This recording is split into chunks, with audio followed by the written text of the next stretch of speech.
Okay, so we're looking at the opposite operation to derivatives, which is the integration, and we're looking at integration that ends up with a log answer. So in the previous video on deriving, we were deriving log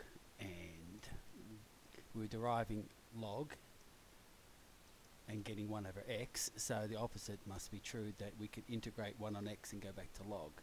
So that is the first rule. So copy that down and come across when you're ready. Okay, so the second rule is we derived fx to get f dash x over fx, so going backwards is integration, and so that's the second rule, and this is the more important one. Okay, so this is most important. Okay, copy that and come across when you're ready. Okay, so now let's look at some examples, and again I'll try to make it as simple as I can. Okay, so we look at and see a fraction, the derivative of the fraction is 1 and we have 3. So basically what I'm saying is if the number on the top is not the derivative, then just take it out the front. And now we have a function with the derivative, so we just end up with 3 log ex plus c. Now there's a short way of saying log ex. If you just put ln, that's the same thing. Okay, so log e and ln are the same thing. Okay, so we look at the denominator, and the derivative of the denominator is 2x, and we don't have 2x, we only have 1x. So what we do is we can put a 2 there, but we just put a number that doesn't exist, so we can put a half out the front to balance it, and so the answer will just be a half log e x squared plus 1, and you need to put that in brackets. If you have a half log e x squared plus 1, that means only the log e has the x squared and the plus 1 is sitting at the back. So you can see you just got to put it in brackets to make sure you're okay, and then just put plus c. Okay, copy those and come across. Okay, so here the derivative of the bottom is 1, but we've got 2 numbers on the top. So with questions like this, you just break it up into 2 fractions. Okay, dx, and then x over x is 1, and 1 over x is 1 over x, and then the integral of 1 is old calculus that you've done before, which is just going to be x, and the integral of 1 over x is your new part, and then you just put plus c. Okay, this fourth one is really not that much harder, so what we're going to do is we can take the 7 out the front and then just leave a 1 behind. Okay, and then we say, oh, the derivative of the bottom is minus 5. So if I put a minus 5 on top that doesn't exist, we still got the 7 there from the start. The minus 5 has been put that doesn't exist, so you put a minus 5 on the bottom to compensate, and so your final answer is minus 7/5 log e bracket 2 minus 5x close bracket plus c. Okay, put the minus at the top or out the front, but don't put it as the denominator. Okay, copy, come across. Okay, so now we'll look at some word questions, and these are straight off the worksheet that's on Moodle, so I've just picked out some questions. Okay, so the gradient is given by this, and we get some additional information. So basically, to find the equation, we need to find the value of c. And this information here helps us find the value of c. So to go backwards from the derivative, we just integrate. Okay, and then 2 is not the right number. So now the derivative of the bottom is 1, so we've got 2 log e bracket x plus 1 plus c. Now what we look is that information there, which is an xy coordinates. So we've got 1 equals 2 log e 0 plus 1 close bracket plus c, which is 2 log e 1 plus c. Now anything with log ending up with 1, there must be 0, because that's the only way you can get a 1 answer, is to have something to the power of 0. So that's going to be 2 times 0 plus c equals c. So c equals 1. So your final answer for the function is 2 log e bracket x plus 1 close bracket plus 1. And it gives you the right equation. Okay, copy that and come across. Okay, so we've had these questions before where we have to differentiate and then hence find an integral. Now that number on the top is an e and that number on the bottom is a square root of e. It's not very clear.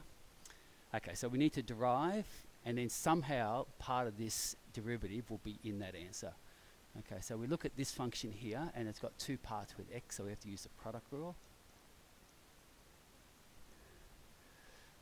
So we've got u equals x squared, u dash equals 2x, v equals, now that's invisible e, so it wasn't written, but it is. V dash is 1 on x, so y dash equals x squared, 1 on x plus 2x, log e x equals x plus 2x, log e x. And you can see that this part of the answer is contained in that part of the question. And the x is easy to add because we can add and subtract x. Okay, so what we've got is, so we've got e root e x log x dx is what the question's asking for. Now I can easily put a 2 out the front. Okay, so equals, now if I put 2x log e x, now I've just introduced a 2 that doesn't exist, so I put a half out the front. Now that's not this, but it's getting closer. So I can add x, which is what I want, but I can't add x that doesn't exist, so I have to subtract x. So now we've got the balance. Okay, and then this part is exactly that part, and that part will give us that answer, and we just have to balance everything out. Okay, so we've got a half 2x log e x plus x, and then I've got minus, now that half is also part of that number, and I'll put dx there. Okay, so the half is part of the first part and the half is part of the second part. Now this part here is exactly that part there, which means I've got exactly that answer there. Half x squared log e x, and then x turns into x squared on 2, so I've got minus a half x squared on 2, and I've got numbers to put in e and square root of e. Okay, so I've got a half x squared log e x minus x squared on 4 e to root e. Okay, now I just have to put the numbers in. So I've got a half, so the first number, half, and then e squared. Now when I put e there, log e is just 1 because the numbers match. Okay, then I've got minus e squared on 4, and that's the first number being substituted. And then the second number substituted. Okay, so I've got a half. So when I square a square root, I just get e. Okay, now when I put that in that position there, I've got e to the half, and then the e's match up, so I've just got a half as my final number there. And then minus, I square a square root, so I just get e over 4, and now it's just a matter of tidying up. So I've got e squared on 2 minus e squared on 4 minus a half times a half is a quarter, so I've got e on 4 minus a minus is a plus, minus a minus a plus, so I've got plus e on 4, so minus plus cancels out, and so e squared on 2 minus e squared on 4 is just e squared on 4, and that's the final answer. Okay, so let's move across. So there's a worksheet on Moodle, and you just need to do a variety